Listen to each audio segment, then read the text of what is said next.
Baik, hari ini saya senang kembali bersama-sama dengan Bapak Ibu semuanya. Saya Pendeta Martin Chandra.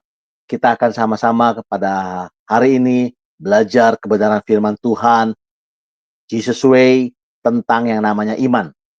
Sebelumnya, mari kita berdoa bersama-sama terlebih dahulu yuk. Haleluya. Bapa, di dalam nama Tuhan Yesus, hari ini kami datang bersama-sama merendahkan hati kami, untuk kami boleh belajar kebenaran firman Tuhan, boleh kami belajar mengerti kehendak Tuhan, dan biarlah iman kami makin hari makin boleh menjadi semakin bertambah, dan semakin Tuhan disenangkan oleh kehidupan kami. Terima kasih Bapa, berkati kami semua, di dalam satu nama, yaitu nama Tuhan Yesus, kami berdoa dan mengucap syukur. Kami mau siapkan hati kami, buka telinga kami, buka hati kami, dan kami tahu firman-Mu adalah pelita bagi kaki kami, dan terang bagi jalan-jalan kami. Dan apabila kami melakukan apa yang Tuhan perintahkan, maka kehidupan kami akan disebut beruntung dan berhasil. Terima kasih Tuhan Yesus. Di dalam nama Yesus kami berdoa. Haleluya. Amin. Shalom Bapak Ibu semuanya. Kembali berjumpa kembali dengan saya Martin Chandra. Pada hari ini kita kembali akan membahas tentang iman, saudara. Nah, langsung saja kita akan membuka firman Tuhan di dalam Markus pasal yang ke-7, ayat yang ke-24 sampai yang ke-30. Oke? Markus pasal yang ke-7, ayat yang ke-24 sampai yang ke-30. Perikopnya adalah perempuan Sirofenesia yang percaya. Saya akan bacakan. Mari kita baca sama-sama juga. Ayat 24, demikian bunyi firman Tuhan sampai ke-30. Lalu Yesus berangkat dari situ dan pergi ke daerah Tirus. Ia masuk ke sebuah rumah dan dia masuk dalam sebuah rumah dan tidak mau bahwa ada orang yang mengetahuinya, tetapi kedatangannya tidak dapat dirahasiakannya. Malah seorang ibu yang anaknya perempuan kerasukan roh jahat segera mendengar tentang dia, lalu datang dan tersungkur di depan kakinya. Perempuan itu seorang Yunani bangsa Sirofenisia. Ia memohon kepada Yesus untuk mengusir setan itu dari anaknya. Lalu Yesus berkata kepadanya, biarlah anak-anak kenyang dulu, sebab tidak patut mengambil roti yang disediakan bagi anak-anak dan melemparkannya kepada anjing. Tetapi perempuan itu menjawab, benar Tuhan. Tetapi anjing yang di bawah meja juga makan remah-remah yang dijatuhkan anak-anak. Maka kata Yesus kepada perempuan itu, karena kata-katamu itu, pergilah sekarang, sebab setan itu sudah keluar dari anakmu. Perempuan itu pulang ke rumahnya, dan didapatinya anak itu berbaring di tempat tidur, sedang setan itu sudah keluar. Saudara, ini adalah sessionnya bagi part yang ketiga dari kita bicara tentang iman. Saudara, kita belajar hari ini dari seorang perempuan Sirofenesia. Iman yang pertama adalah iman yang sederhana. Yang kedua adalah iman yang lebih daripada yang lain. Tapi yang ketiga, saudara, saya mau ngomong di awal, apa itu iman yang ketiga yang kita bisa belajar tentang iman? Iman yang ketiga adalah iman yang setuju dengan Tuhan. Boleh sama-sama katakan iman yang setuju dengan Tuhan. Seringkali kita pengen rubah ini sana dan sebagainya dengan berkata dengan iman. Tapi hari ini kita mau belajar iman yang setuju dengan Tuhan. Kita akan belajar firman Tuhan sama-sama ya dari Markus yang 7 tadi. Lalu Yesus berangkat dari situ dan pergi ke daerah Tirus. Ia masuk ke sebuah rumah dan tidak mau bahwa ada orang yang mengetahuinya. Tetapi kedatangannya tidak dapat dirahasiakan. Bapak Ibu, Yesus hari itu datang ke daerah Tirus. Dia masuk ke sebuah rumah. Dan Yesus mau supaya tidak ada orang yang tahu. Tetapi di mana ada Yesus, maka di situ orang-orang tahu. Kenapa? Karena Yesus adalah satu pribadi yang luar biasa. Di mana ada Yesus, di situ ada berkat. Di mana ada Yesus, di situ ada pertolongan. Di mana ada Yesus, ada selalu hikmat-hikmat baru, pengajaran-pengajaran yang sangat luar biasa. Ada Injil kabar baik yang diberitakan. Dan itu membuat banyak orang memiliki paradigma baru tentang kehidupan, tentang kebenaran, tentang kehidupan kekal dan lain sebagainya. Jadi kedatangan Yesus di satu tempat tidak bisa dirahasiakan. Saudara, bersyukurlah kalau kita punya Tuhan yang seperti itu. Tuhan yang luar biasa, Tuhan yang dahsyat. Oleh sebab itu banyak orang mencari Yesus. Sama saudara, saudara dan saya pun kita harus mencari Yesus. Bukan karena apa-apa sebetulnya. Bukan karena kedahsyatan dia saja, tapi karena kita bersyukur Tuhan kita Tuhan yang baik. Amin saudara. Tapi kedahsyatan itu adalah menjadi salah satu bagian dari pribadi Yesus. Dan bersyukur kita punya Tuhan yang luar biasa. Jadi ketika Yesus ada di mana ada Yesus, maka banyak orang datang. Seperti kata firman Tuhan katakan kan, barang siapa meninggikan nama Yesus, maka dia akan menarik banyak orang. Maka ketika kita meninggikan nama Yesus, maka akan menarik banyak orang datang kepadanya. Saudara yang kasih dalam Tuhan Yesus Kristus, hari ini kita belajar tentang iman bagian yang ketiga. Saudara, Yesus datang tidak mau diketahui oleh orang banyak, tetapi ternyata malah seorang ibu yang anaknya kerasukan roh jahat segera mendengar tentang dia, lalu datang dan tersungkur di kaki Yesus. Saudara, iman kita hari ini kita belajar dari seorang perempuan Sirofenisia, saudara. Seorang wanita yang mungkin boleh disebut sebagai wanita kafir. Oke, saudara. Kenapa? Karena dia bukan keturunan Yahudi, bahkan bukan Samaria, saudara. Tapi orang Sirofenisia, orang Yunani, orang Sirofenisia. Artinya boleh dikatakan dia tidak ada bagian dari hak kerajaan yang diberikan, yang disediakan buat orang-orang Israel, menurut orang-orang Israel pada waktu itu. Oke? Nah, saudara, dia disebutkan sebagai orang kafir, bisa disebut orang kafir, saudara. Kenapa? Karena dia Yunani, dia bukan dari keturunan orang-orang yang Israel, yang bersunat, dan lain sebagainya. Saudara. Tetapi, puji Tuhan ya, adalah dia mendengar, dia tahu kabar tentang Tuhan Yesus. Jadi sebelum saya bicara tentang iman, betapa pentingnya kita hidup kita ini mengabarkan tentang Injil kabar baik, tentang Yesus. Dalam ada kesempatan, setiap kesempatan Tuhan kasih buat kita, dimanapun Tuhan taruh, dimanapun kesempatan yang Tuhan kasih, mari mulai bicara tentang Kristus. Mari, mungkin hari itu tidak terjadi sesuatu, mungkin hari itu tidak terjadi pertobatan, tapi kabarkan saja, oh aku punya Tuhan yang baik loh, aku dulu ditolong Tuhan, dulu begini, dan lain sebagainya. Ceritakan tentang kabar baik, ceritakan tentang Yesus yang luar biasa. Saya percaya satu kali kelak, ketika kita sudah melakukan bagian kita, maka saya percaya apa yang ditabur pasti akan ada tuaian. Oke? Beritakan Injil kabar baik. Sebab memang kita dipanggil untuk memberitakan Injil kabar baik.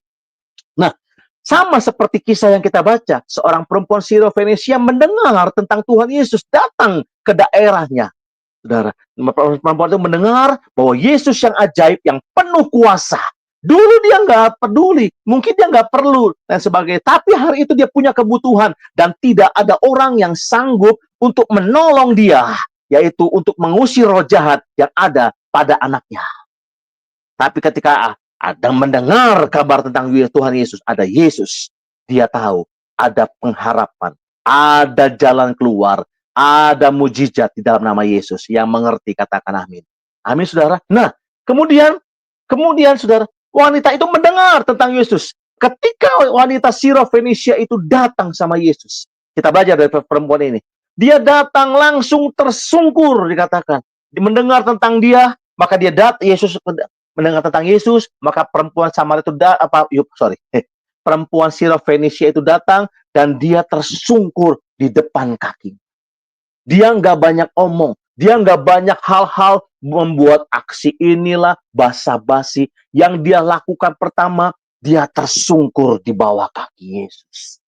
Saudara, yang mesti kita belajar dari perempuan yang boleh dianggap kafir, ternyata dia mengerti ketika datang sama Tuhan, itu harus memberi sebuah nilai lebih. Ketika datang sama Tuhan, kita harus memberikan proskuneo, penghormatan. Kita boleh berkata, aku punya iman, dan lain sebagainya. Tapi sudahkah kita punya penghormatan kepada Tuhan? Bagaimana hidup kita? Bagaimana kehidupan kita pada hari-hari ini? Masih nggak kita hormat sama Tuhan? Seringkali justru hari-hari ini, saudara, karena kita merasa status kita sekarang ini anak Allah ya, anak Tuhan, anak Raja. Kita seringkali kurang ajar sama Tuhan. Sorry itu saya. Saudara-saudara, kita kurang penghormatan kepada Tuhan. Coba cek, saudara. Apakah kita masih demikian hormat sama Tuhan sampai kata seperti kita baca Alkitab tadi, perempuan ini tersungkur langsung di bawah kaki Tuhan. Coba bayangkan, kita pernah dengar, saya pernah dengar, saudara, ada seorang hamba Tuhan yang mengaku hamba Tuhan, ya terkenal lagi di Indonesia, saudara. Dan dia pernah berkata, kalau saya berdoa sama Tuhan bercakap-cakap cuma bisa di satu tempat kebanyakan ya. Di mana? Di WC. Waktu saya sedang buang air besar. Widih, widih, sorry ya saudara, widih. Kurang ajar menurut saya. Kurang ajar sekali. Masa bercakap-cakap sama Tuhan? Ya mungkin kita nggak perlu seperti orang-orang yang lain, tetangga-tetangga kita, dan sepupu kita, saudara yang mesti begini dan lain sebagainya. Tapi coba, apakah masih ada penghormatan di hati kita, di hidup kita kepada Tuhan yang besar? Masa bercakap-cakap sama Tuhan, berdoa sama Tuhan, ngomongnya bercakap-cakap ya dia, saudara. Berdoa sama Tuhan, kalau saya terjemahkan dalam bahasa yang lebih halus. Di mana? Cuma bisa di WC. Karena saya sibuk. Loh, sungguh saudara, itu adalah satu contoh yang sangat ekstrim. Dan memang itu kenyataan. Saya ada rekamannya juga, saudara. Saudara, waduh, saya sampai kaget. Kok ngaco ini ibu? Nah, saya sebut, maaf ya, jenis kelaminnya. Ini ibu kok ngaco ya, saya bilang. Dan sekarang orangnya nggak muncul lagi nih. Udah berapa tahun saya nggak pernah dengar namanya dia. Oke, saya nggak perlu ungkit soal dia. Tapi coba kita cek, apakah kita juga tanpa sadar sama seperti hamba Tuhan ibu itu? Kita nggak punya penghormatan sama Tuhan. Kita datang sama Tuhan asal-asalan. Kita datang ibadah, kita datang gereja terlambat. Kalau datang konser 2 jam sebelumnya. Kalau datang acara undangan atau sesuatu yang penting, seminar menurut kita penting, sebelum waktunya kita sudah datang. Minimal on time. Tapi kalau ke gereja, aduh, enggak lah, nantilah. Masih puji-pujian. Apakah itu yang disebut rasa hormat sama Tuhan, Bapak Ibu? Enggak. Enggak.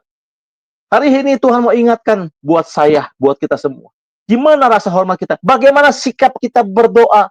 Waktu saya kecil, saya diajar sikap doa itu mesti dalam posisi yang baik, yang betul. Tutup mata, lipat tangan. Bukan itu liturginya, bukan itu tata caranya, mungkin bukan itu, saudara. Tapi itu adalah menunjukkan sikap hati, sikap penghormatan kepada Allah kita. Yang saya khawatir, yang saya lihat hari-hari ini orang banyak, tidak hormat sama Tuhan. Dengan sikapnya yang seenaknya. Doa, udah kapan? Waktu tiduran. Waktu tiduran berdoa. Oh haleluya, saya bilang. Masa waktu tiduran doa? Waktu jongkok, waktu apa? Saudara, bagaimana kita datang sama Tuhan? Bagaimana kita bisa mengharapkan sesuatu yang besar, sesuatu yang dahsyat, yang bisa digerakkan oleh iman kita nih. Tuhan, aku percaya sesuatu besar, dahsyat terjadi karena aku punya iman. Jangan ngomong iman dulu hari ini. Tapi ngomong tentang penghormatan sama Tuhan. Saudara, ya, saudara. Tuhan itu maha besar, maha suci, maha mulia, maha segalanya. Masa kan kita menyepelekan? Bahkan kalau kita ketemu, bahkan kalau kita berjumpa dengan orang-orang yang punya jabatan kecil pun, datang sama RT-mu, datang sama lurah ke kelurahan. Berani kamu pakai celana pendek, pakai sendal jepit? Kan nggak berani. Betul nggak Bapak Ibu? Kenapa? Karena rasa penghormatan. Ada yang harus diberikan. Ada rasa yang harus diberikan. Yaitu rasa hormat. Tapi bagaimana dengan kita sama Tuhan? Seringkali hari-hari ini kita, tidak hormat sama Tuhan. Tapi kita mengharapkan iman merubah segala sesuatu. Jangan ngomong iman dulu di awal khotbah yang ketiga ini. Tapi adakah kita memberikan penghormatan sama Tuhan? Yuk, teman-teman, Bapak Ibu. Apakah engkau masih takut dan gentar sama Tuhan? Sebab hari-hari ini saya melihat rasa takut dan gentar akan Tuhan pun mulai makin mengecil, makin hilang. Bahkan kita bisa menganggap Tuhan itu manggil, bro, halo bro, istilahnya begitu kan. Apa kabar bro Yesus? No. Bukan seperti itu. Dia Allah yang besar. Kita ini nggak ada apa-apanya. Oke? Perhatikan ini Bapak Ibu. Nah, saya juga belajar memberikan penghormatan, penyanjungan. Sama seperti perempuan Sirofenesia ini. Ketika dia berjumpa, dia tersungkur di kaki Yesus. Dia memberikan penghormatan yang terbaik. Kadang-kadang di gereja, saudara, Kita lagi nyembah Tuhan, orang worship leader lagi, mari angkat suara, angkat tangan, sembah Tuhan. Kita sibuk buka handphone, lihat WhatsApp. Lihat WhatsApp masih agak mendingan. Yang konyol malah main game waktu penyembahan. Jangan bilang nggak ada, banyak. Bahkan saya pun sering berpikir di hati saya dan di pikiran saya. Saudara, di pikiran dan di hati saya berpikir dan merenungkan. Gimana ya kalau di gedung gereja bikin pengacak sinyal? Saudara tahu? Sinyal diacak supaya nggak ada yang nyala. Kenapa? Saking gemes kadang-kadang. Saking gemes orang itu malah buka Facebook, buka TikTokan lah di gereja. Tapi mengharapkan iman menggerakkan Tuhan untuk menolong saya, memberkati saya. Sorry, omong kosong. Omong kosong. Bapak Ibu, tapi hari ini kita belajar pada hari ini. Sebelum ngomong iman, kita bicara penghormatan sama Tuhan. Yang setuju katakan amin. Amin. Nah, lanjut ya, ayat 26. Perempuan itu seorang Yunani, bangsa Siro-Fenisia. Ia memohon kepada Yesus untuk mengusir setan itu dari anaknya. Setelah memberikan penghormatan, pengagungan, penyembahan, barulah dia menyatakan kebutuhan. Banyak kita nggak melakukan itu, nggak melakukan penyembahan, nggak ada pengagungan, bahkan nggak peduli sama Yesus. Kita datang sama Yesus cuma ketika ada butuhnya, ada perlunya. Seringkali kita jadikan Yesus itu sebagai satpam, sebagai polisi, atau bahkan orang upahan yang dibayar sama kita. Kita jalan sendiri, nggak ada masalah, nggak pernah tengok Yesus, nggak pernah punya hubungan sama Tuhan, tapi tiba-tiba nggak pernah nyembah, punya masalah, datang sama Tuhan. Perempuan ini pun sama sebetulnya. Tapi di awal dia sudah memberikan penyembahan, penghormatan yang terbaik. Dan dia nyembah Tuhan. Baru dia menyampaikan isinya, apa keperluannya. Ia memohon kepada Yesus untuk mengusir setan itu dari anaknya. Saudara yang kasih dalam Tuhan Yesus Kristus, dia tersungkur di bawah kaki Yesus. Setelah itu, dalam posisi tersungkur, saudara. Dalam posisi tersungkur, maka dia mulai memohon. Memohon. Bukan memaksa, bukan teriak-teriak, bukan ngancem Tuhan. Betul nggak? Kata-kata tadi apa? Memohon. Dia memohon. Seringkali orang Kristen zaman sekarang mirip-mirip sama teroris.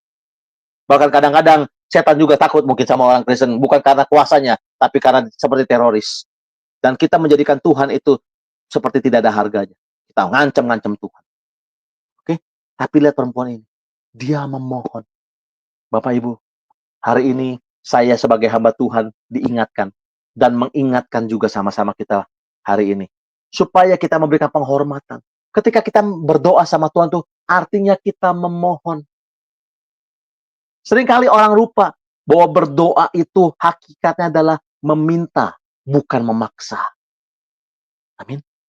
Nah, perempuan itu seorang Yunani, bangsa Siro-Fenisia, jelas ditulis bahwa dia adalah orang yang bukan orang Israel. Artinya, kalau boleh ngomong zaman dulu ada kasta-kasta gitu, saudara. Itu dianggap orang kafir, saya ngomong tadi kan. Dianggap tidak berharga. Siapa dia? Tapi dia datang dengan penghormatan. Dan dia memohon kepada Yesus untuk mengusir setan itu daripada anaknya. 27. Mari kita baca 27. Lah ini, perhatikan baik-baik. Ayat 27 ini luar biasa. Lalu Yesus berkata kepadanya, biarlah anak-anak kenyang dulu, sebab tidak patut mengambil roti yang disediakan bagi anak-anak dan melemparkannya kepada anjing. Yesus membuat sebuah kalimat yang bahkan saya lihat ini adalah salah satu kalimat yang paling keras yang Yesus ucapkan. Kalau tidak mau disebut sebagai kata-kata kasar ya, apabila orang menanggapinya dengan hal yang salah. Tapi sebetulnya kalau kita bicara tentang pelajaran-pelajaran lebih mendalam, Yesus ngomong anjing itu memang ada dasarnya. Tapi saya nggak bahas di sini, saudara. Biar teman-teman lain yang mungkin lebih ngerti hal-hal soal teologi dan penafsiran Alkitab dan sebagainya. Nah, tapi Yesus ngomong itu memang ada dasar. Tapi omongan itu sangat keras. Bahkan cenderung kasar sepertinya. sangat to the point, bahkan belak-belakan dan menyinggung. Yesus berkata kepadanya, biarlah anak-anak kenyang dahulu, sebab tidak patut mengambil roti yang disediakan bagi anak-anak dan melemparkannya kepada anjing. Yesus memberikan sebuah kenyataan. Ini kenyataan, maka saya bilang, Yesus, saya tadi kan ada pengajarannya. Emang ada detil-detilnya, delik-deliknya. Bahwa kenapa Yesus ngomong demikian? Memang sebetulnya berkat itu awalnya semua itu memang diberikan kepada anak, yaitu orang-orang pilihan atau orang Israel. Tapi karena kedegilan hati mereka, akhirnya kita semua pun, termasuk saya, saudara, dan saya, kita bisa terima berkat itu. Sebenarnya kita itu nggak layak. Nggak ada kelayakannya. Dan apa yang kita lakukan di hidup kita pun masih sangat banyak kekurangan dan dosa. Cuma karena anugerah Tuhan kita dilayakkan. Oke? Nah, makanya Yesus ngomong seperti ini. Biarlah anak-anak kenyang dahulu, sebab tidak patut mengambil roti yang disediakan bagi anak-anak dan melemparkannya kepada anjing. Wah, saudara, ngomongnya luar biasa. Sesungguhnya memang kita ini, saya katakan barusan, kita ini nggak layak terima hal-hal yang baik. Terima hal-hal yang indah, yang Tuhan janjikan kepada Abraham, yang tercatat di Alkitab ini. Waduh, saudara. Tapi karena anugerah Tuhan, dan pengorbanan di kayu salib buat saudara dan saya, maka kita dilayakkan. Bukan karena perbuatan baik kita. Bukan karena kita melayani Tuhan 7 kali 24 jam tiap minggunya. Enggak. Bukan karena itu. Bukan karena persembahan kita yang banyak, per pulau kita 1 M setiap bulan. Bukan. Tapi semua kan anugerah Tuhan. Setuju kan? Saya percaya smart people udah tahu itu semua. Karena kita orang yang smart mengatakannya, dikatakan demikian kan? Oke, saudara? Tapi semua karena anugerah Tuhan. Kenapa bisa anugerah itu? Karena cuma Tuhan yang kasih. Kalau enggak, kita disebut sebagai anjing. Artinya apa? Najis. Enggak layak. Oke, sampai di sini coba cerna dulu sebentar. Kata-kata juga membuat saya, aduh, gimana gitu ya. Tapi itu kenyataan. Tapi karena anugerah Tuhan yang harus kita hormati, maka saya ngomong di awal tadi kan, yang harus kita hormati dengan benar. Karena anugerahnya, maka kita dilayakkan. Kalau enggak seperti ini, enggak layak kamu. Kamu doa, minta pertolongan, minta mujizat buat anak, buat keluarga yang sakit, buat apa. Kata Tuhan, enggak layak kamu. Tapi sekarang kita dilayakkan. Bukan karena kehebatan kita dan lain sebagainya, tapi karena Tuhan yang melayakkan kita. Oke? Dan omongnya keras, sangat keras. Bahkan saking kerasnya, saudara, wanita ini bisa saja tersinggung. Betul nggak? Oh, nggak mungkin nggak, Pak. Karena dia lagi perlu. Iya, karena lagi perlu. Coba kalau nggak perlu. Sebab itu juga mungkin ada badai, ada masalah, ada problem yang terjadi dalam hidup kita. Tuhan izinkan terjadi. Supaya apa? Supaya engkau sadar bahwa engkau memerlukan Tuhan. Bahwa supaya saya sadar, kita memerlukan Tuhan. Nggak ada yang hebat. Amin, saudara? Ya, jangan berkata, oh, aku juga nggak tersinggung. Tapi coba lihat, kalau nggak tersinggung, puji Tuhan ya. Tapi berapa banyak ketika firman Tuhan disampaikan, mungkin melalui media sosial seperti yang kita dengarkan hari ini. Atau di gereja, kita dengarkan firman Tuhan, kita dengarkan khotbah. Lalu sepertinya, loh, kok ini Pak Gembala nyinggung saya ya? Tuh, siapa yang bermaksud menyinggung? Beberapa kali juga saya pernah khotbah, saudara. Di tempat kami yang paling sering. Dan juga tempat-tempat lain.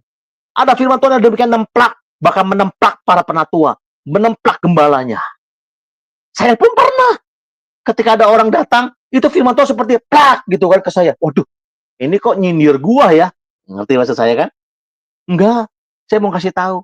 Saya percaya hamba-hamba Tuhan yang menyampaikan firman Tuhan itu, saudara, itu bukan bermaksud menyindir kita. Tapi memang itu firman Tuhan disampaikan. Sama seperti firman Tuhan barusan kita baca ayat 27 ini. Nggak layak memberikan roti buat anak-anak kepada anjing. Oke? Templak banget kan? Loh. Mungkin saudara dan saya pun pernah ditemplak oleh firman Tuhan. Lah, kok ini seperti nyindir? Enggak, Bapak Ibu. Saya mau ngomong. Bahkan kok saya pun sekarang menyampaikan firman Tuhan ini, saya nggak bermaksud menyindir siapapun. Tapi bersyukur kalau ada firman Tuhan yang, nggak enak di hati. itu berarti Roh Kudus lagi bicara sama kita. Yang setuju katakan. Saya pun sama. Ketika firman Tuhan yang sampai ketika saya dengarkan mungkin di media sosial, lalu terutama di gereja gitu ya, lagi ibadah, saya jadi gembala dan ada tamu khotbah, kok pas banget ya, aku lagi kecewa, aku lagi putus asa, Tuhan terus dia ngomong, kecil kekuatan kamu ketika kamu kecewa dan putus asa. Waduh, nyindir gua nih. Kalau saya berpikir negatif seperti itu.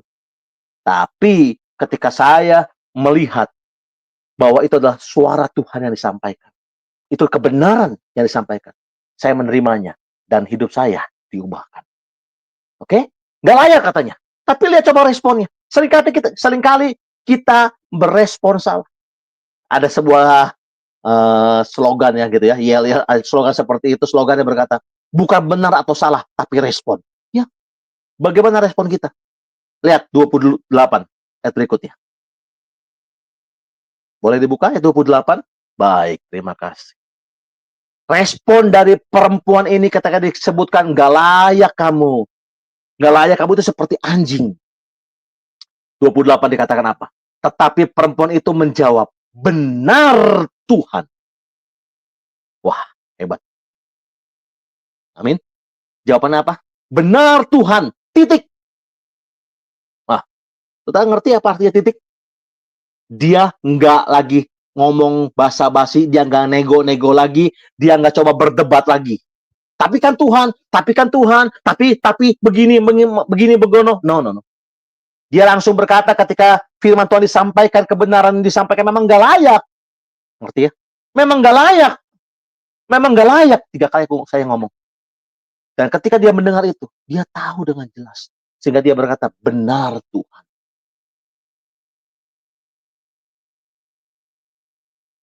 Titik. Dia nggak debat. Dia nggak coba buat alasan dan sebagainya. Seringkali kita kalah di sini. Seringkali iman tidak bekerja seperti yang kita harapkan.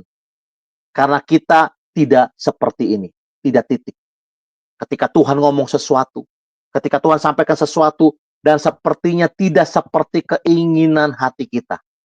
Si perempuan Sirofenesia tentunya pengennya ketika dia memohon sama, udah nyembah, memohon sama Tuhan, Tuhan berkata, ya aku setuju, ya aku mau sembuhkan. Betul kan? Maunya seperti itu. Tapi justru dia dapat apa?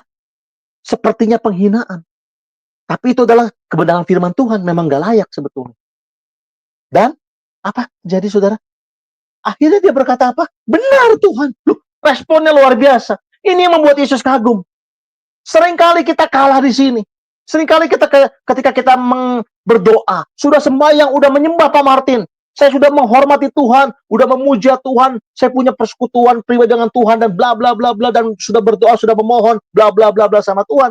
Tapi ketika firman Tuhan disampaikan, ada sesuatu hal yang benar-benar dari Tuhan datang, dan tidak seperti keinginan kita responnya nggak seperti perempuan ini. Kita berkata, kenapa Tuhan? Waduh, kita tanya sama Tuhan. Kenapa Tuhan? Nadanya makin tinggi. Kenapa Tuhan? Nada kita makin luar biasa kurang ajarnya.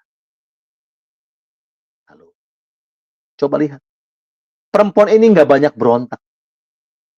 Saya mau ngomong sedikit ya, melebar sedikit. Saudara, Allah dalam Alkitab atau Perjanjian Lama disebut sebagai Yahweh, Yehova. Tapi sering disebut sebagai Allahnya Abraham, Ishak, dan Yakub. Betul ya? Allah, Abraham, Ishak, dan Yakub. Dari ketiga orang ini, siapa yang paling sedikit prosesnya? Abraham, Ishak, dan Yakub. Siapa yang paling sedikit prosesnya? Abraham, banyak. Yakub, waduh, banyak. Sampai dia pincang kan, diplecokkan tulang pahanya. Ishak yang paling sedikit. Kenapa? Coba baca soal Ishak di Alkitab. Ishak itu tidak banyak komplain. Responnya selalu benar. Ketika pertama kali nama Ishak muncul, ketika mulai setelah lahir dan lain sebagainya, yaitu ketika dia dihendaki persembahkan oleh bapaknya Abraham di meja persembahan. Dia nggak komplain, dia nggak melawan, dia nggak memberontak. Betul nggak? Nggak, dia nggak melawan, dia nggak memberontak. Sampai Tuhan berkata, stop Abraham. Itu, lepaskan anakmu. Sudah ada domba pengganti yang sudah aku siapkan. Betul nggak? Cari istri dicariin. Coba bayangkan saudara. Ya kan? Lalu kemudian disuruh Tuhan tabur, dia nabur. Padahal musim kering. Lalu ketika dia menggali sumur yang sudah kering, membual airnya. Datang orang merebut. Dia nggak banyak komplain, dia tinggalkan. Dia adalah tipe orang yang tidak pernah, saya mau katakan tidak pernah ya, saudara. Tidak pernah memberontak. Ya, ya. Responnya selalu benar. Responnya selalu menyenangkan. Bagaimana respon kita? Balik lagi sekarang. Gimana respon kita? Respon kita ketika kita menghadapi problem, kalau namanya iman, berarti ada sesuatu yang kita perlukan. Diulangi ya. Kalau kita lagi bicara iman, berarti selalu ada sesuatu yang kita perlukan. Betul ya? Oke. Nah, kalau ada yang diperlukan, kita memerlukan iman. Dan bagaimana respon kita ketika misalkan, balik lagi saya ngomong, ada sesuatu hal yang sepertinya tidak seperti yang kita inginkan. Jawaban Yesus bakal menyakitkan. Marah? Ya berat. Mau marah sama Tuhan. Menyerah? Ya bodoh. Makanya, seperti firman Tuhan ini sampaikan kan, perempuan itu ngomong apa? Benar Tuhan. Titik. Sudah. Dia bilang, benar Tuhan. Tuhan nggak pernah salah. Yang setuju katakan amin. Tuhan nggak pernah salah. Kalau dia berfirman, pasti benar. Apa yang Tuhan perbuat, apapun yang kau perbuat, tak ada maksud jahat. Amin. Sebab itu, kulakukan semua denganmu Tuhan. Tuhan gak pernah punya maksud jahat. Jadi ketika ada sesuatu yang terjadi yang sepertinya di luar keinginan kita, pikiran kita, ketika kita berdoa sama Tuhan, maka respon kita harus benar. Benar Tuhan. Nah, ini selesai ya. Bawahnya kita baca. Tetapi, waduh, ternyata perempuan ini pun berhikmat. Itu perlunya. Itu perlunya menjadi orang Kristen, orang percaya yang berhikmat. Baca dulu ya. Tetapi anjing yang di bawah meja juga makan remah-remah yang dijatuhkan anak-anak. Perempuan ini punya hikmat yang luar biasa. Dia berkata, benar Tuhan. Dan dia berkata, iya, aku sini anjing. Tetapi anjing, dia ngomong berarti menyamakan diri, emang aku anjing Tuhan. Tetapi anjing yang di bawah meja juga makan remah-remah yang dijatuhkan anak-anak. Ini saya katakan perlu hikmat. Banyak orang Kristen hari ini kekurangan hikmat. Tapi justru firman Tuhan berkata, milikilah iman. Bahkan dikatakan, mintalah hikmat apabila kamu kekurangan hikmat itu. Sebab Tuhan, Allah, dia akan memberikan secara cuma-cuma. Amin. Minta hikmat. Jadi nggak bisa cuma hantam kalau mau beriman. Oh, pokoknya beriman. Enggak. Iman itu nggak seperti itu. Iman itu nggak bodoh. Iman itu nggak sembrono. Iman itu nggak sembarangan. Tapi iman itu, apa saudara?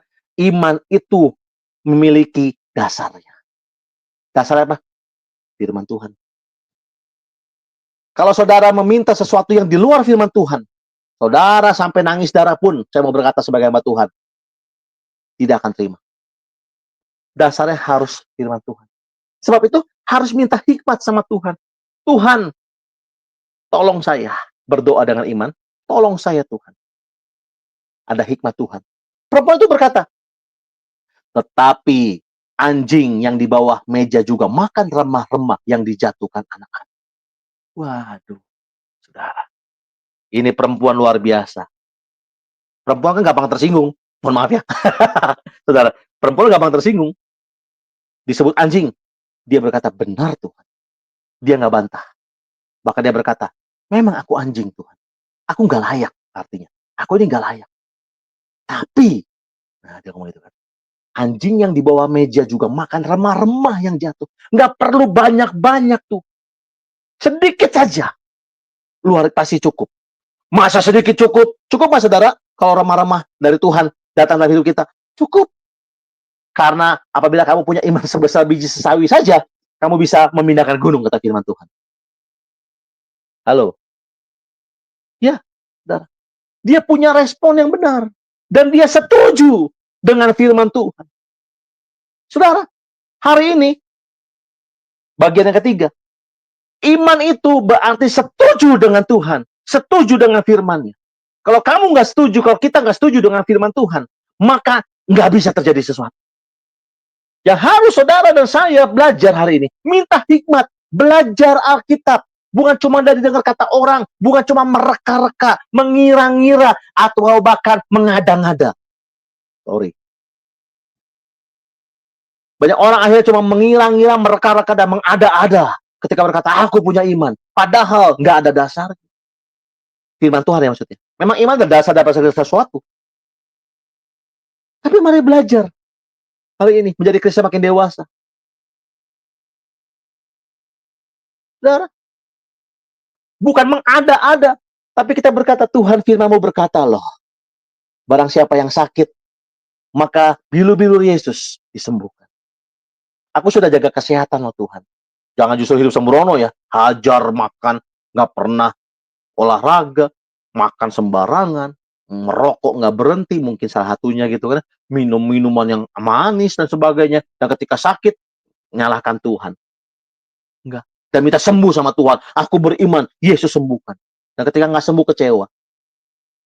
Masih banyak hal yang mesti diajarkan di poin ini.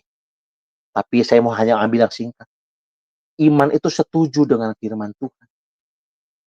Setuju. Setuju dengan Tuhan. Apapun yang Tuhan kerjakan. Ini menurut saya adalah satu iman, satu level iman, satu tingkat iman yang sangat luar biasa.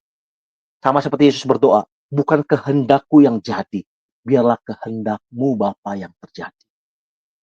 Dalam hidup kita, saudara, kita seringkali mencoba A, B, C, dan sebagainya. Bahkan kita seringkali tidak setuju dengan apa yang Tuhan kerjakan dalam hidup kita. Sebab itu kita seperti mau gedor gitu surga, mau dobrak, mau bom gitu surga. Supaya doa kita didengar. Tapi hari ini Bapak Ibu kita belajar daripada perempuan ini. Dia setuju. Dia setuju. Dia setuju Tuhan. Aku setuju kepada Engkau. Aku setuju dengan Engkau. Saudara, mungkin saudara pernah dengar ya. Ada satu raja dalam Alkitab. Hizkia. Oke, pernah dengar ya? Raja Hizkia. Lalu kemudian Tuhan menyuruh nabinya. Ini orang keren. Ini raja keren. Saudara, Tuhan utus nabinya untuk ngomong sama Hizkia. Apa? Kamu akan mati sebentar lagi. Sok siap-siap. Urus-urus semua. Gitu, ini bahasa saya. Urus-urus semua. Dan kamu persiapkan diri kamu. Kamu akan pulang ke sorga. Wah, keren nggak saudara? Keren banget. Saudara tahu kisah ini kan? Terus apa yang saudara tahu? Apa yang saudara tahu? Mungkin sebagian besar taunya adalah lalu Hizkia berdoa. Dan dia memohon sama Tuhan untuk memperpanjang umurnya. Dan apa? Tuhan memperpanjang umurnya. 15 tahun. Titik. Di situ kan? Iya, itu betul. Tapi saudara tahu kalau saudara baca kelanjutan kisah tentang raja ini? Dalam 15 tahun, umur yang diperpanjang oleh Tuhan dalam hidup Hizkia. Hizkia melakukan hal-hal yang bodoh. Dan Hizkia melahirkan seorang raja, seorang anak, yang kemudian menjadi raja berikutnya menggantikan dia. Dan menjadi raja yang paling jahat dari semua orang Israel. Ya. Hizkia melakukan hal yang bodoh. Dia membuka perbendaharaan rumah Tuhan. Kasih lihat sama negara-negaranya. Ceritanya, dia mau banggain. Wih, hebat nih. Aku kaya. Negaraku luar biasa. Tuhanku hebat. Tapi Tuhan tidak berkenan. Lalu Tuhan berkata, semuanya akan diangkut oleh musuh. Hilang semua. Dan dia melahirkan, yang tadi saya katakan, melahirkan anak. Yang kemudian menjadi raja yang paling jahat, Alkitab tulis. Paling jahat dari semua raja Israel. Andai kata, Hizkia tidak diperpanjang usianya. Dia kembali dengan luar biasa terhormat. Tapi dia nggak setuju dengan rencana Tuhan. Dia berkata, tidak Tuhan, tolong, aku minta Tuhan, apapun istilah kita ya, perpanjang umurku. Ya, Tuhan akhirnya kata, oke tuh, aku kasih 15 tahun. Tapi ternyata seperti itu. Yang saya mau ngomong bukan soal perpanjang umur bukan perpanjang umur dan lain sebagainya ya Bapak Ibu. Yang saya mau bicara, belajarlah untuk setuju dengan apa yang Tuhan rencanakan dalam hidup kita. Punya iman yang besar, yang sederhana, yang lebih, tapi punya iman yang setuju. Dan kita berkata sama Tuhan, Tuhan, apapun yang Engkau perbuat, aku percaya tidak ada maksud jahat. Yang setuju katakan amin. Amin, saudara. Lalu ayat berikutnya dikatakan, 29. Ketika kita punya respon yang benar, ketika kita setuju dengan Tuhan, ketika kita setuju dengan firman Tuhan, ketika kita percaya bahwa Tuhan kita pasti atur yang paling baik, maka semua yang baik pasti akan Tuhan tambahkan. Dan ini, daripada kisah ini, Tuhan ngomong seperti ini. Maka kata Yesus kepada perempuan itu, karena kata-katamu itu, karena apa? Kata-kata. Kata-kata apa? Kata-kata hikmat. Kata-kata apa? Kata-kata iman. Kata-kata apa? Kata-kata firman yang menyetujui setiap kebenaran firman Tuhan dan rencana Tuhan dalam hidupnya. Karena kata-katamu itu, pergilah sekarang. Sebab setan itu sudah keluar dari anakmu. Katakan amin. Amin. Amin, saudara. Luar biasa. Ternyata ketika kita punya iman yang seperti itu, yang menyetujui apapun yang Tuhan kerjakan, Dia berikan yang terbaik buat kita. Nggak perlu paksa. Saudara, tahun lalu, percis setahun, sudah lebih malah sekarang, setahun sebulan yang lalu, Tuhan izinkan saya mengalami masa-masa yang sangat mengagetkan. Tiba-tiba hari itu di bulan 9, tanggal 7 September, saya tiba-tiba salah makan obat. Saya salah makan obat sehingga tensi darah saya turun. Tensi darah saya turun, lalu kemudian drop sampai ke 70/50 dan saya seperti orang yang mau pingsan, Bapak Ibu. Waduh, saya sudah melihat mata ini, saudara, melek mata saudara, mata melek, sudah melihat ada bintang warna biru, warna kuning, warna merah, warna hitam, dan mau block out, saudara. Lalu saya berdoa, Tuhan tolong jangan sampai pingsan, jangan sampai block out. Singkat kata, saya turun sampai tensinya 70/50. Saya kan yang manusia normal 120, 130 atasnya tekanan darah ya, tekanan darah. Baru bawahnya mungkin kan 80, 90 gitu ya, saudara. Ketika udah masuk kepala 5 seperti itu, saudara. Dan hari itu saya turun 70/50. Lalu saya segera dibawa ke UGD ketika mulai agak enak sedikit, buru-buru dibawa. Dan di perjalanan pusing lagi. Lalu ketika di UGD langsung prosedur UGD ya, IGD sekarang namanya. Prosedur IGD dijalankan, semua cek jantung dan sebagainya, lalu diinfus dan sebagainya. Lalu kemudian mereka berkata setelah 1 jam lebih 2 jam, saya mulai agak sadar lagi dan mulai sering buang air kecil kencing, saudara. Jadi dipaksa masukin infusan air, saudara, infusan air cairan 2 labu dalam waktu setengah jam. Dalam waktu 32 labu dimasukkan. Kalau saya nggak salah ingat ya, karena kan saya agak ngelayang, kurang lebih 30 menit, something like that lah, 30 menit. 2 labu dimasukkan dengan cepat, disuruh minum, kalau bisa minum, dan kencing. Lalu dalam 2 jam lebih, saya mulai sadar lagi. Artinya mulai seperti sudah oke lah, hampir normal. Nah, lalu karena kebetulan saya masuk dengan asuransi, maka mereka berkata, Bapak harus inap. Sebab kalau tidak inap, maka asuransi tidak membayar. Dan juga biar kami observasi lagi ya Pak. Oh ya sudah. Akhirnya saya dirawat inap. Saya dirawat inap. Setelah saya dirawat inap, jam 3, saya sudah senghar lagi, saudara. Udah jalan-jalan lagi, udah biasa lagi. Kemudian tiba-tiba satu dokter masuk. Lalu dia berkata, ada masalah apa nih Pak? Saya berkata, lah, kamu datang ngapain dok? Kamu datang ngapain dok? Oh, saya dokter ini, dokter ginjal katanya. Tadi saya dengar Bapak ada kesalahan makan obat karena agak susah kencing ya. Ya betul. Oh iya betul, saya bilang. Ya udah, tadi saya sudah melihat apa-apa jantung apa semua bagus. Bapak asuransi kan? Ya sudah, sekalian saja Pak. Saya cek semua darah dan sebagainya. Saya berkata, saya rutin setiap tahun cek darah, 2 tahun sekali saya cek jantung dan sebagainya. Saya berkata demikian. Saya cukup menjaga kesehatan rutin, cek rutin seperti itu Bapak Ibu. Saya baru saja cek itu di tanggal 23 Agustus, berarti kurang lebih 2 minggu ya sebelumnya. Dan hasilnya semua cukup oke. Satu yang kurang bagus, gizi.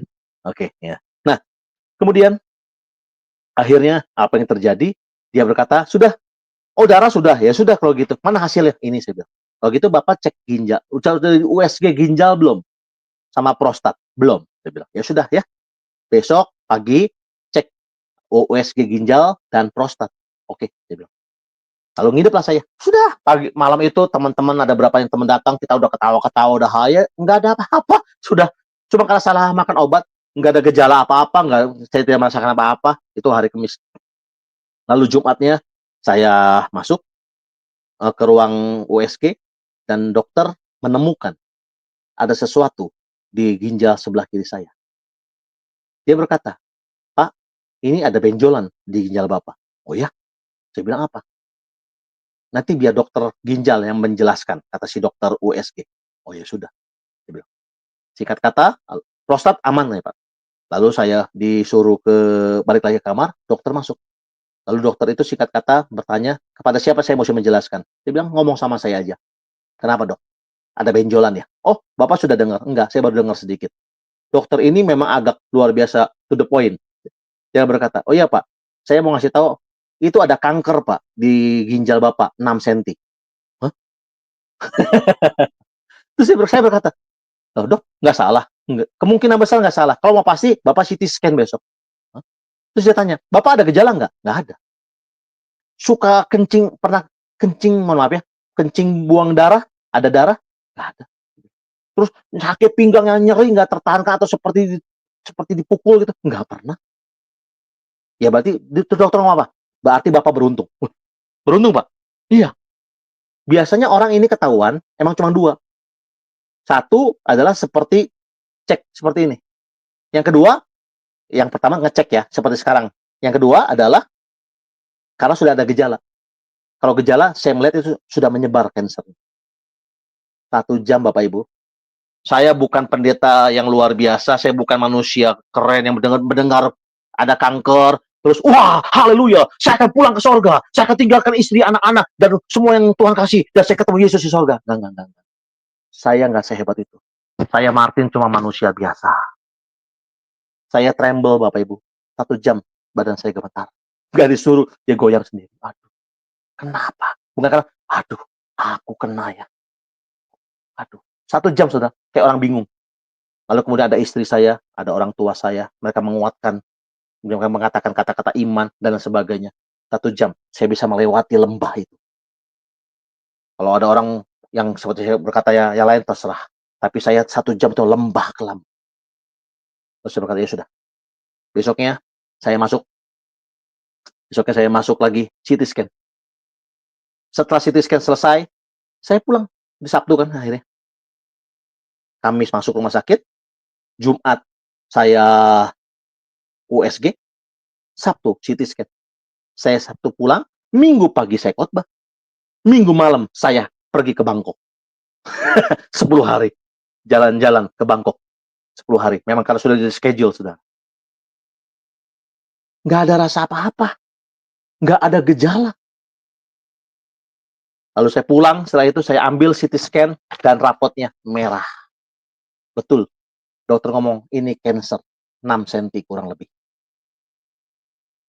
Ya sudah. Kemana saya mesti berangkat? Lalu singkat kata saya suruh dokter dan sebagainya. Akhirnya semua dokter yang saya temui, ada beberapa dokter berkata, iya pasti Pak. Gimana caranya? Angkat satu ginjal, utuh. Satu ginjal diangkat. Saya bilang, ya sudah, nggak apa-apa. Saya pikirkan ya. Lalu saya doa, ada beberapa hal yang terjadi dalam 1 hari itu. Dan akhirnya Tuhan kasih penguatan di hati saya. Ya, operasi saja di Indonesia. Ada yang ngomong, kenapa nggak ke Pinang Pak? Kena Pineng, nggak kemana? Saya bilang, nggak usah, di sini saja. Kenapa nggak doa dulu? Saya bilang, Tuhan sudah kasih tahu melalui dokter. Ini saya ya. Tuhan sudah kasih tahu melalui dokter. Dan saya percaya Tuhan mau sembuhkan saya melalui tangan dokter. Sampai di sini saudara udah nangkap sebagian dari cerita saya. iman itu kadang-kadang bukan berarti itu si kanker hilang. Mujizat tiba-tiba, push, hilang. Puji Tuhan kalau seperti itu. Tapi bahkan melalui tangan dokter pun Tuhan bisa melakukan kesembuhan. Ya kan? Dan kemudian saya masuk, 1 minggu kemudian, saya masuk operasi. Singkat kata karena waktu ya. Semua berjalan sangat lancar, sangat smooth. Saya nggak rasa apa-apa, saudara. Setelah operasi, mau proses penyembuhan, semua berjalan dengan cukup baik dan cukup lancar.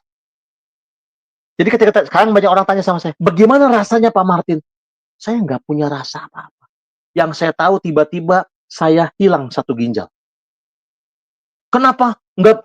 Ya kadang-kadang orang ngomong, kenapa bukan di tempat lain, di luar negeri, kan mungkin ada alternatif lain. Saya sudah tanya ini bahkan sampai ke dokter di Pining, melalui saudara saya dan sebagainya. Semua sama.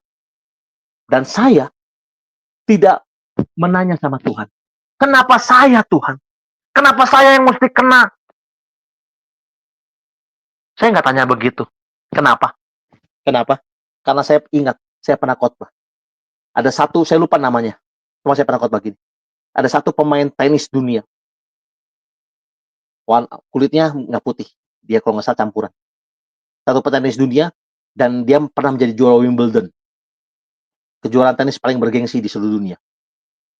Lalu kemudian, satu hari ketika dia donor darah, maka kemudian dia terkena HIV. Dia kena HIV. Lalu kemudian kaget semua.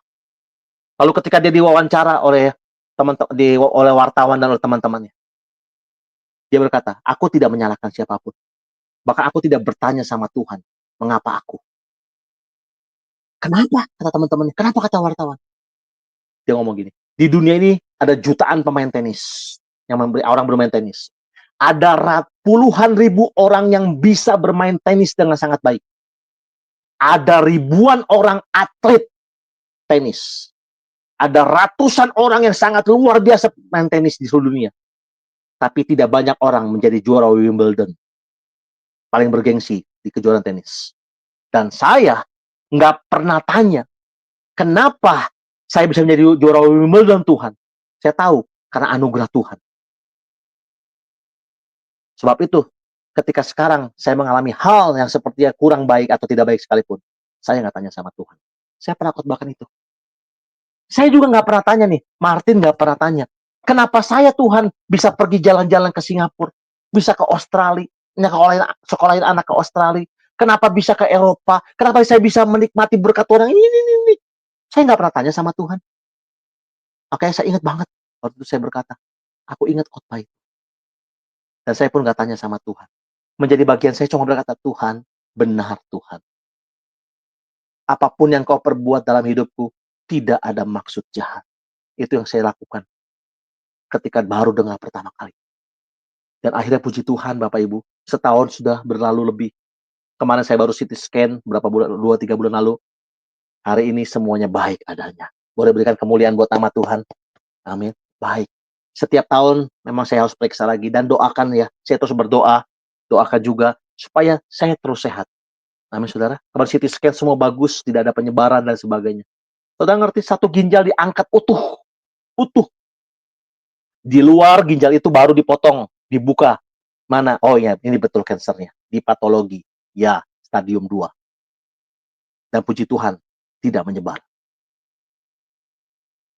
Saudara, saya belajar. Ini khotbah ini pernah saya sampaikan sebelum saya mengalami ini. Sebab itu saya juga Tuhan, aku mau berkata, benar Tuhan. Benar. Semua yang kau lakukan benar.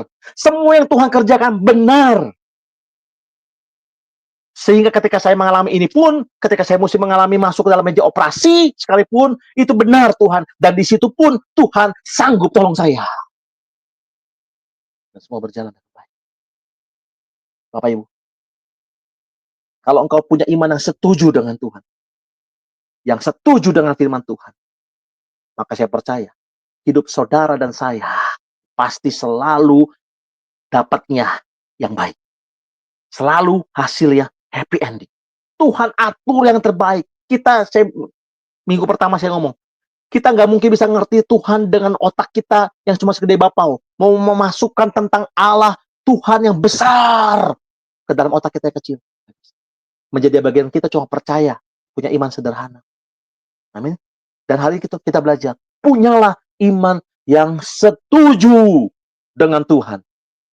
Nggak usah paksa-paksa tuh. Nggak usah gedor-gedor pintu sorga. Tapi setuju sama Tuhan. Sebab Roma 8:28, ayat yang sangat menjadi ayat wajib, ayat emas buat kita banyak orang. Kita tahu sekarang bahwa Allah bekerja dalam segala sesuatu mendatangkan kebaikan. Amin. Mendatangkan kebaikan. Jadi iman itu apa Bapak Ibu? Saya tidak ajarkan iman mendobrak surga. Iman teroris. Maksa sama Tuhan. Enggak. Tapi iman yang setuju dengan Tuhan. Karena kata-katamu itu, kata Tuhan. Pergilah sekarang.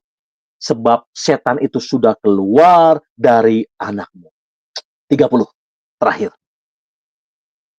Haleluya.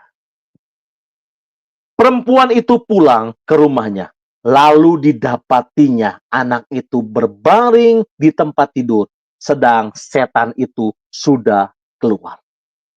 Ketika Tuhan sudah berfirman, berkata, maka semua jadi. Amin. Tuhan memberkati kita. Milikilah iman yang selalu setuju. Belajar untuk punya iman yang selalu setuju dengan Tuhan dan firman. Tuhan memberkati kita. Mari kita berdoa.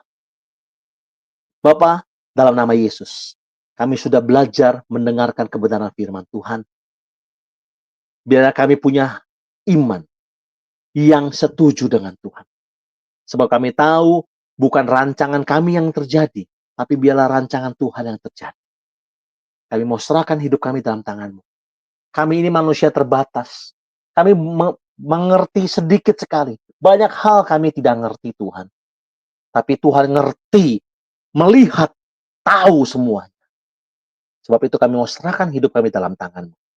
Ketika kami punya iman sama Tuhan, kami berkata, aku punya iman dalam doa-doa kami. Artinya kami setuju dengan apa yang Tuhan lakukan dan kerjakan dalam hidup kami. Terima kasih Bapa yang baik. Terpuji nama-Mu. Dalam nama Tuhan Yesus kami berdoa. Haleluya. Amin. Selamat berkati.